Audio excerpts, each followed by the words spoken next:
We turn now to the situation in the Middle East. Nearly 24 nations have condemned Israel's deadly raid on the Gaza aid flotilla at a regional summit in Istanbul. Israeli commandos killed 9 activists, wounded more than 100 when they raided the flotilla in international waters last week.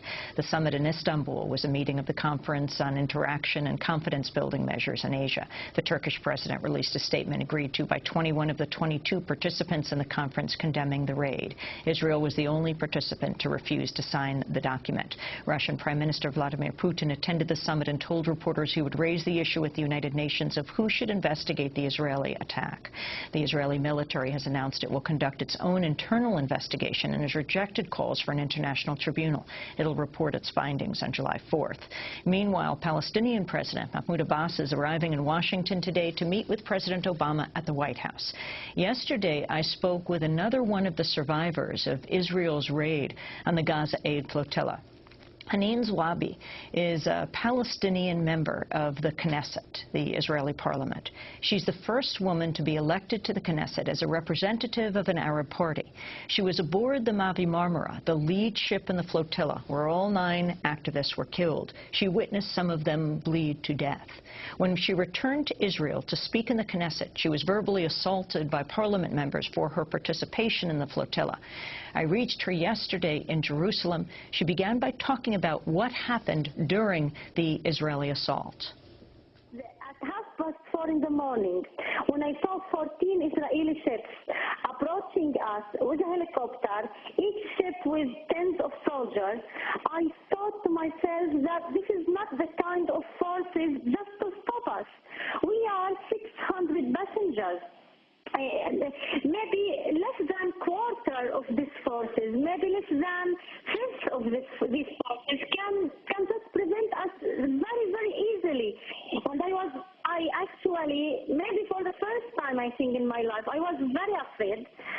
And I thought to myself, this will not, the end of this will be a tragic end. It will not end without dead bodies. A helicopter at 4:30 for a helicopter with soldiers, just few, I didn't count, maybe more than 10, 20 soldiers or 10 came out from the helicopter. I couldn't count.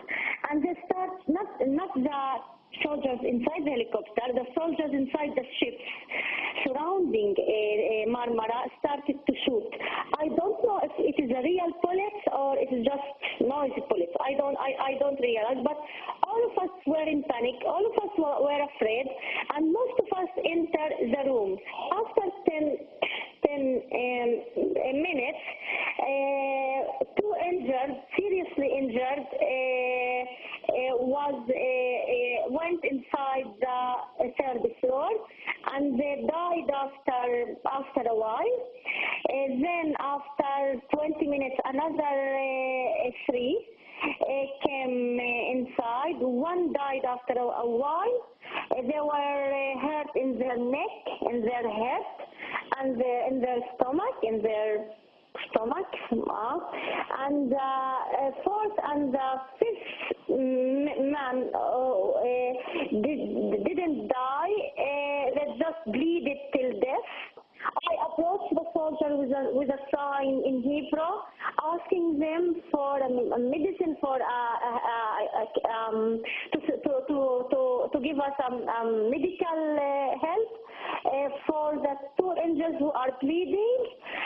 I just for 20 minutes tried to approach them and tried to ask them, and I did twice, also verbally and also by writing this sign. They refused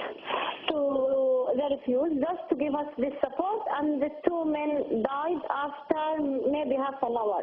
Can you describe what happened when you went into the first Knesset meeting, the first parliament meeting, after the Israeli commando raid on the ship that you were a part of? What happened to you?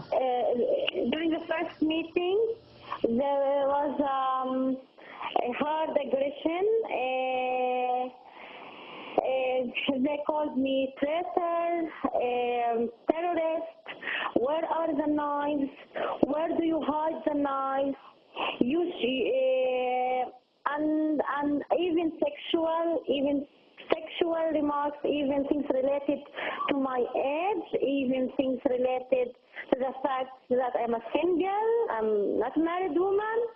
They said to me, go to Gaza, you are 38 years old, go and we will see if you will manage to be in Gaza and to live in Gaza as a single woman, 38 years old. It was below any